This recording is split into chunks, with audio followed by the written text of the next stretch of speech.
Halo, Assalamualaikum. Perkenalkan, nama saya Betty Mercury dengan NIM 0548358859, Prodi Manajemen dari UPBJJ Jember. Di sini, saya akan sedikit menjelaskan tentang sejarah lahirnya Pancasila, Piagam Jakarta, BPUPKI, dan PPKI. Sejarah lahirnya Pancasila. Pancasila sebagai dasar negara Indonesia yang lahir melalui proses panjang dan melibatkan diskusi serta musyawarah oleh para pendiri bangsa. Gagasan tentang dasar negara Indonesia muncul ketika Jepang mengalami kekalahan dalam Perang Dunia Kedua. Saat itu, Jepang membentuk Badan Penyelidik Usaha-Usaha Persiapan Kemerdekaan Indonesia pada tanggal 29 April 1945 setelah menjanjikan kemerdekaan Indonesia. Tugas utama BPUPKI untuk merumuskan dasar negara yang akan menjadi fondasi bagi Indonesia setelah kemerdekaan. Sidang BPUPKI berlangsung pada tanggal 29 Mei hingga 1 Juni 1945. Dalam sidang tersebut, beberapa tokoh menyampaikan pandangannya tentang dasar negara. Pada tanggal 1 Juni 1945, Dr. Soekarno menyampaikan pidato yang memperkenalkan 5 prinsip dasar yang ia beri nama Pancasila, yang berisi asas dasar negara, kebangsaan Indonesia, internasionalisme, mufakat, kesejahteraan sosial, ketuhanan. Piagam Jakarta. Setelah sidang pertama BPUPKI, dibentuklah panitia kecil yang berisi 9 tokoh bangsa yang dikenal dengan nama Panitia 9, yang diketuai oleh Ir Soekarno untuk merumuskan dasar negara.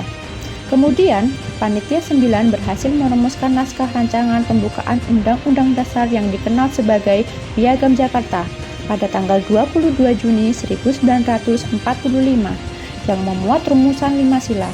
Namun, dalam Piagam Jakarta terdapat kalimat ketuhanan dengan kewajiban menjalankan syariat Islam bagi pemeluk-pemeluknya pada sila pertama. Kemudian, untuk membentuk menjaga persatuan bangsa, kalimat pada sila pertama, Piagam Jakarta diubah menjadi ketuhanan yang Maha Esa.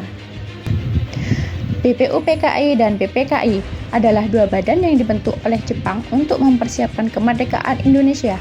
BPUPKI bertugas mempelajari dan menyelidiki hal-hal penting untuk negara merdeka. Sementara PPKI, Panitia Persiapan Kemerdekaan Indonesia, dibentuk setelah BPUPKI dibubarkan pada tanggal 7 Agustus 1945 dan memiliki tugas untuk menyempurnakan hasil BPUPKI, termasuk mengesahkan Undang-Undang Dasar 1945 dan memilih presiden serta wakil presiden dan membentuk pemerintah pertama Republik Indonesia pada tanggal 18 Agustus 1945. Fungsi Pancasila dari dulu hingga saat ini adalah sebagai dasar negara, sebagai pandangan hidup bangsa, dan sebagai ideologi negara.